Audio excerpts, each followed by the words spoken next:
Welcome to Where Are They Now, a program of the Office of Alumni Affairs. We reach into the archives of Lenape, Shawnee, and Cherokee high schools and invite selected alumni to share memories and fill us in on their career paths after commencement. Since Lenape's first graduating class in 1961, Shawnee's in 1972, and Cherokee's in 1978, over 45,000 individuals have received diplomas from these three schools. This program is one of several ways that the Office of Alumni Affairs hopes to keep in touch with our district graduates. Here now is Joe Laufer, Director of Alumni Relations. Welcome to another edition of Where Are They Now? During this segment, we'll be speaking with Jennifer Horner McNesby, a 1983 graduate of Cherokee High School. Jennifer is a homemaker, a wife and mother, and a resident of Mount Laurel. She is a charter member of the Cherokee Athletic Hall of Fame. Thanks for joining us today, Jennifer. Thank you for having me. Well, it's good to have you with us, and I want to go back to the period when you were in high school, from September of '79 on through June of '83. Jimmy Carter was president, then Reagan was elected.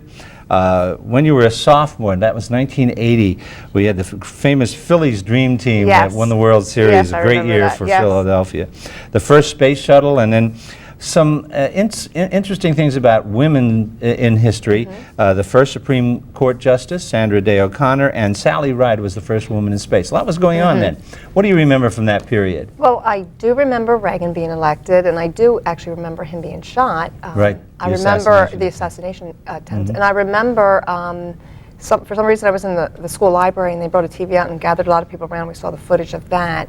But one of the things that stands out most to me is the Phillies in the 1980 World Series, which big avid Phillies fan. So. And as a ball player yourself. Yeah. Interesting. It was very. It was a great year, wasn't it? It was a great year. It was. Tell me about your academics in high school. Well, I did take honors classes and college prep classes, and worked really towards that goal. And you were chosen for the National Honor Society, so you're a pretty good student to begin with. But your main interest during high school was sports, wasn't it? Yes, sports I loved. It really made my high school life. And it was softball. Great. Yes. You also played field hockey. We'll talk about that in a second. But tell me about that softball career.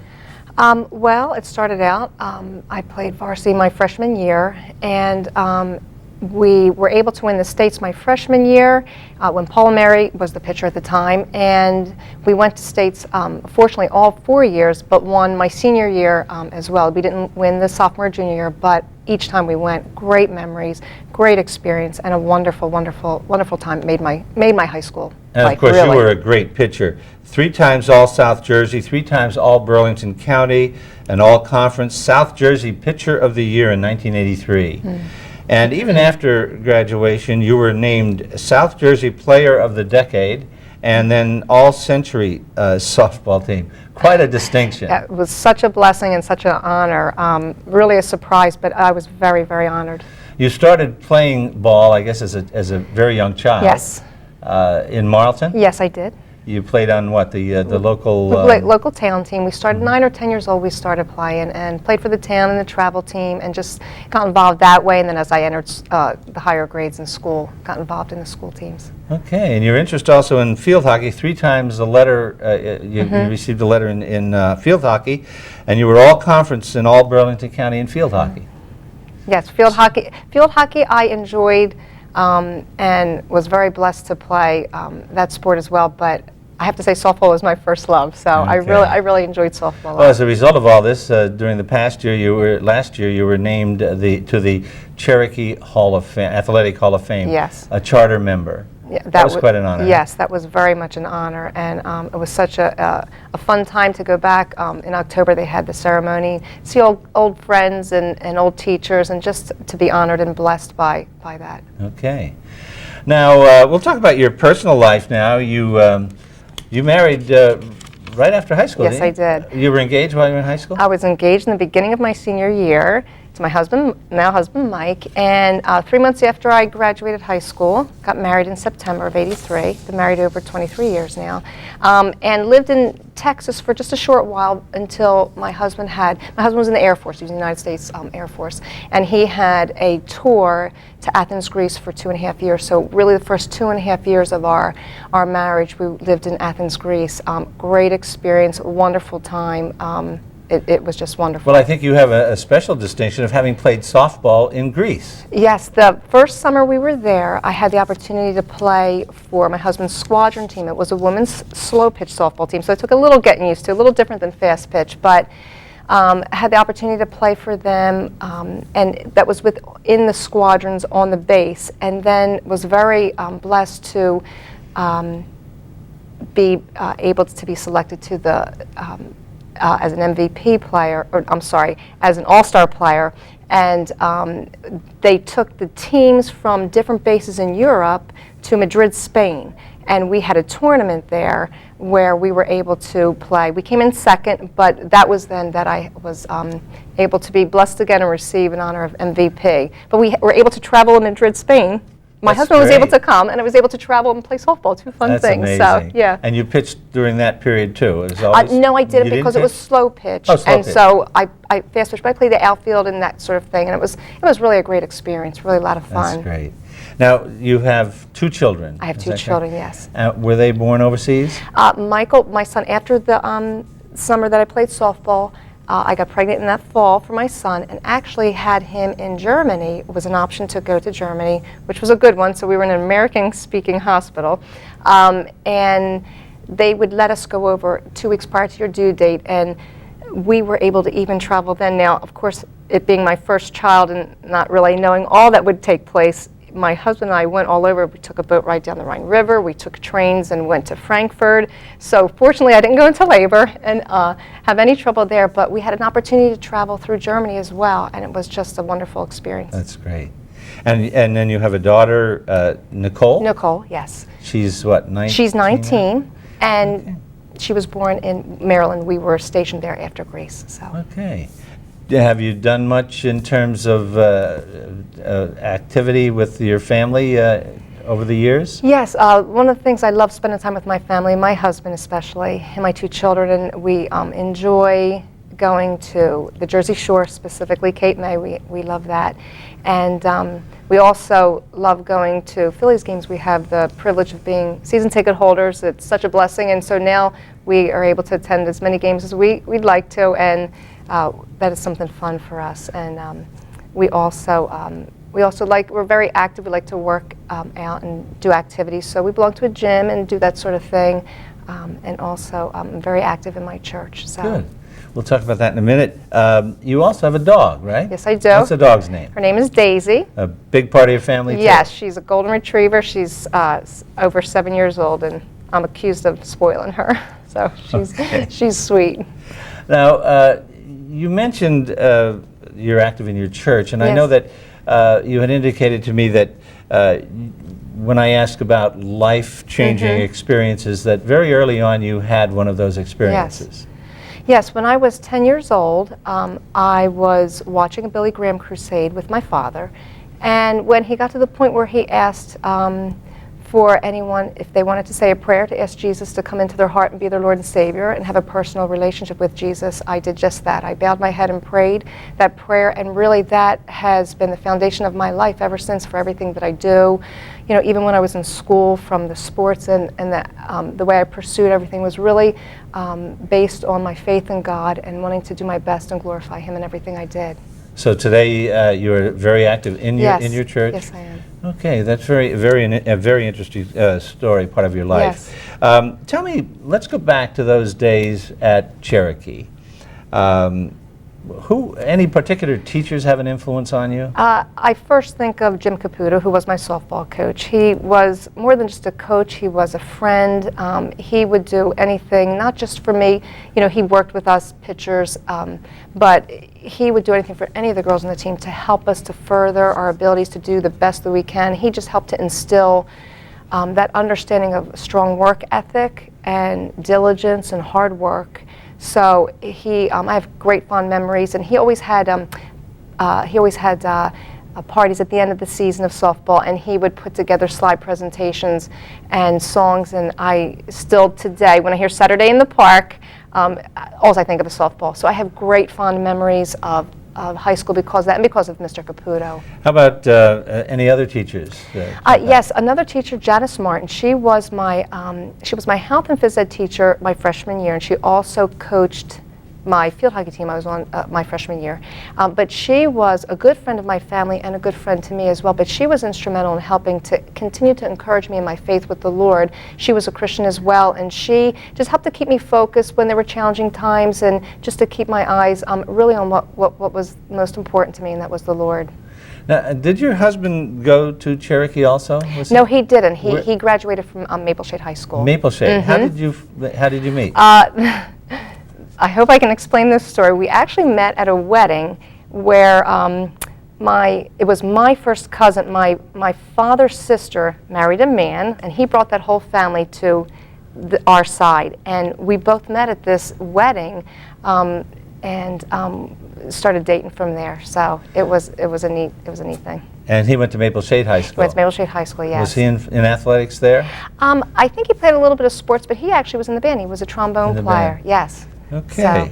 And then you were married right after high school? Yeah, 3 months later, yes. Okay.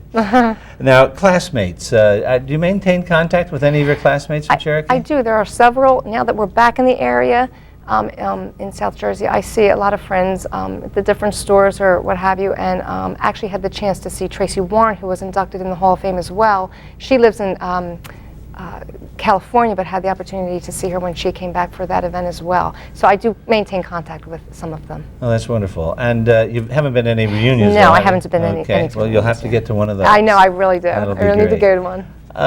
Let's talk about the honor you just received, being inducted into the Cherokee Hall of Fame as a charter member. Okay. Tell me about that event. Well, I was very shocked. They sent the information in the mail in July this past summer, and I saw the letterhead of Cherokee, and I actually thought maybe it was a way they were trying to get people to go back to reunions to get official, names and that sort of thing and commitments. So when I opened it, I was very shocked. But they had the ceremony in October. Such an honor, such a blessing to be selected to it. Got to see other teachers and old friends, and it was just a wonderful time. Brought back a lot of memories and a lot of fun. And again, that's when I think of my 4 high school years, I just have great memories and great fun. That's wonderful. Well, I really appreciate the fact that you were able to share these memories with us today. Thank you. We've been speaking with Jennifer Horner McNesby, a 1983 graduate of Cherokee High School. Jennifer is a homemaker, wife and mother, and a resident of Mount Laurel. She's a charter member of the Cherokee Athletic Hall of Fame. Stay tuned. We'll be back in a minute with another alumnus interview on Where Are They Now?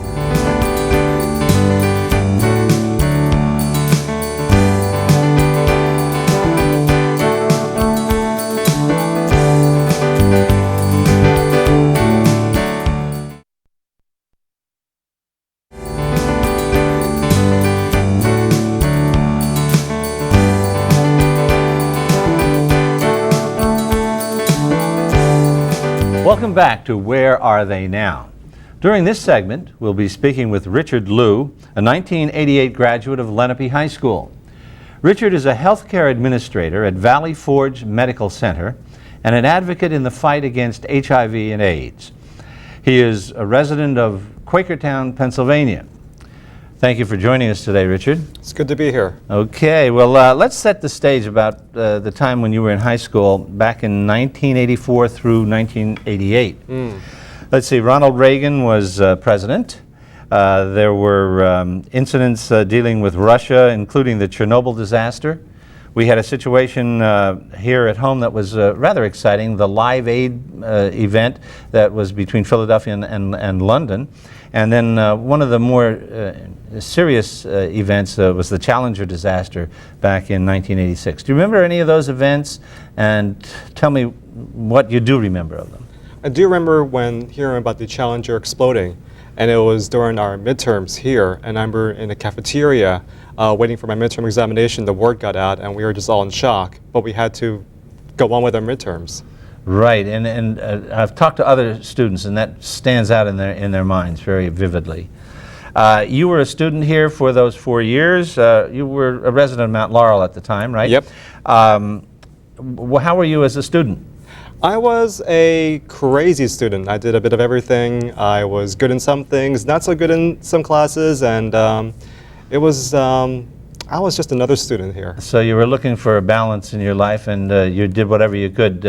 I noticed in the yearbook, though, that you were president of DECA. Yes. Well, tell me about that. DECA was a great experience. It was a chance to really test my marketing skills that I was learning here. And they had these competitions for students. And my first year in DECA, I won a prize in marketing for second place, which allowed me to compete in nationals.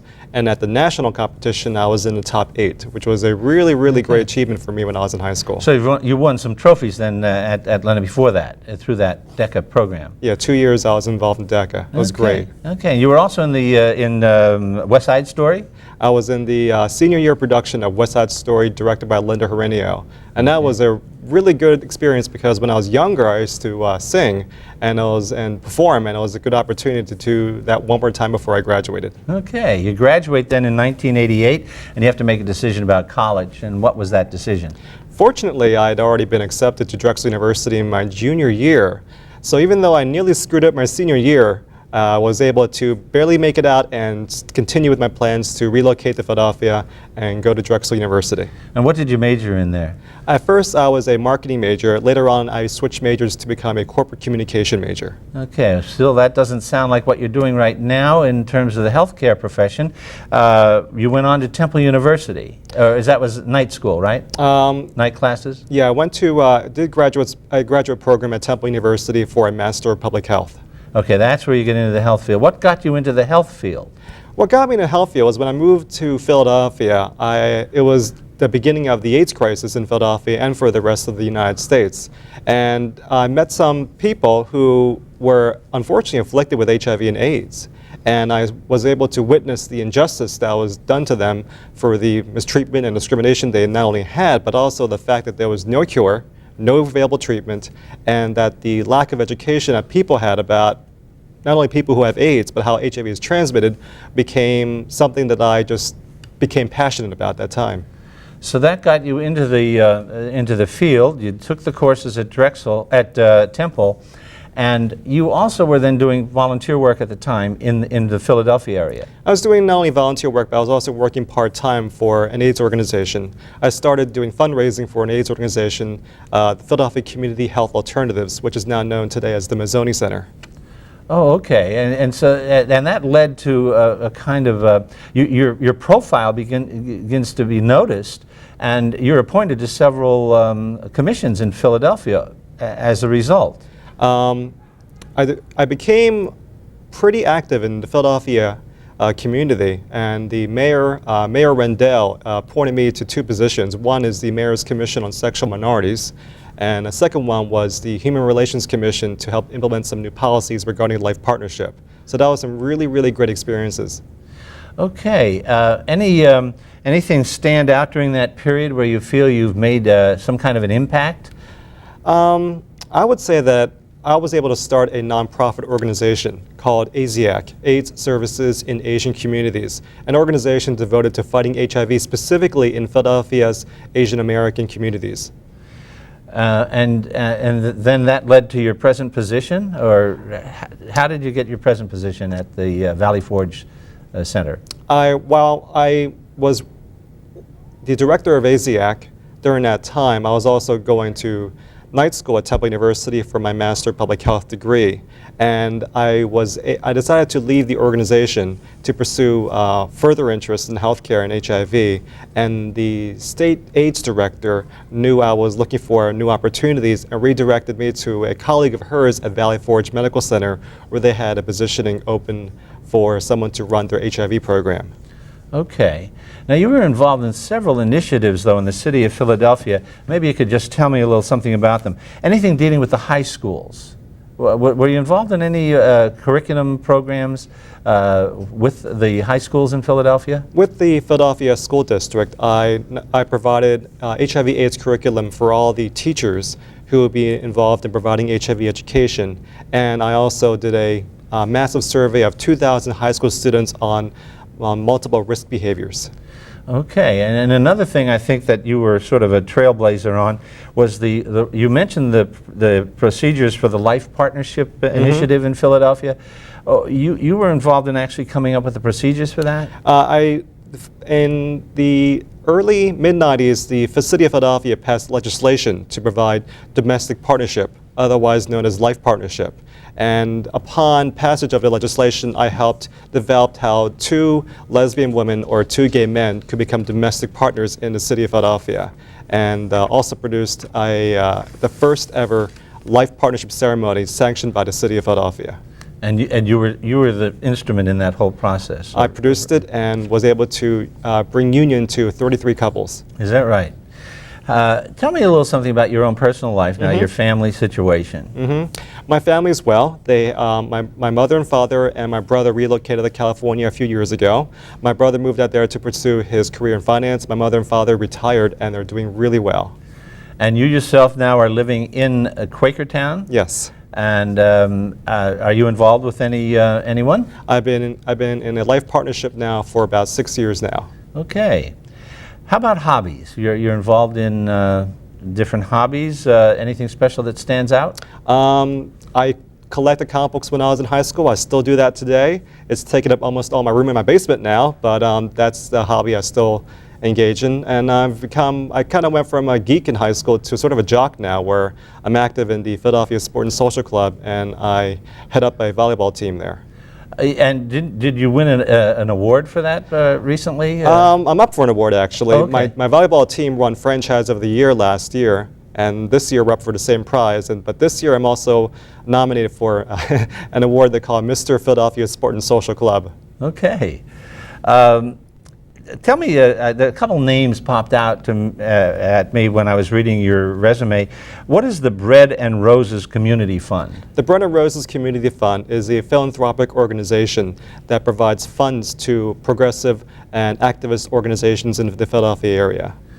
And what did you actually do with them? I reviewed grant applications from organizations and helped to make recommendations on who the organization should provide grant funds to.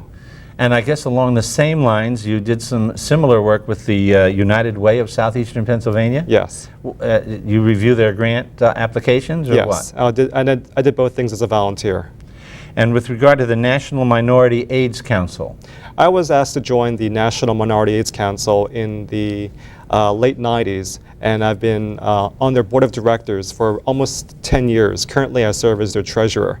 And the National Minority AIDS Council is a national organization devoted to developing leadership in communities of color to fight HIV and AIDS. It is probably the premier national AIDS organization in this country. Okay. One of the things that really impressed me was the fact that you were a delegate to the Democratic National Convention in 1996. How did that happen? And tell me about that whole experience. My interest in politics came with my interest in fighting HIV and AIDS, and with that also pursuing gay and lesbian rights at the time. And I became a Democrat, where I became noticed by party activists who were looking to engage people who were from the gay community and obviously involved in HIV and AIDS as a part of their political platform. So I was asked to run as a delegate to nominate President Clinton for a second run for his presidency for his second year, 1996, and the Democratic Committee asked me to run as a delegate for the 3rd Congressional District in Philadelphia, and I ran a successful campaign getting a little more than 12,000 votes. Wow. So got to be a delegate who represented the 3rd Congressional District who officially nominated Clinton to be our party candidate for president. At the convention, what was that experience like? That was phenomenal, because I remember watching the convention 4 years earlier on TV thinking, wow, I would love to be there one day. And then 4 years later, there I am on the floor of the convention, doing everything that you see conventioneers do. Wave signs, clap, cheer. It was wonderful. Any special moments, brushes with greatness there? Did you talk to any of the major candidates or anything like that? There were just about everybody who was well known in the Democratic Party was there, but I think the most moving moment was seeing Christopher Reeve about a few feet away from me on the stage speaking. That was really amazing to see him. That sounds interesting. A Democratic National Convention. A kid from Lenape, growing up to go there, huh? Mm-hmm. Okay. And I couldn't even win homeroom rep for student council here. There you go. Let me just talk back to this story of your days at Lenape. Mm-hmm. Any particular teachers stand out in your mind, or people who were here? Yeah, there are two people. Barbara Gallagher, who taught marketing education here in high school. She was not only a great teacher, she was somebody who you could turn to talk about growing problems. Okay. And she was really instrumental in probably, I think she probably saved my life. That's interesting. Any other staff members stand out? Mary Jane Mullen. She was she worked in the office here, and became one of Mary Jane. And I look forward to seeing her. Great.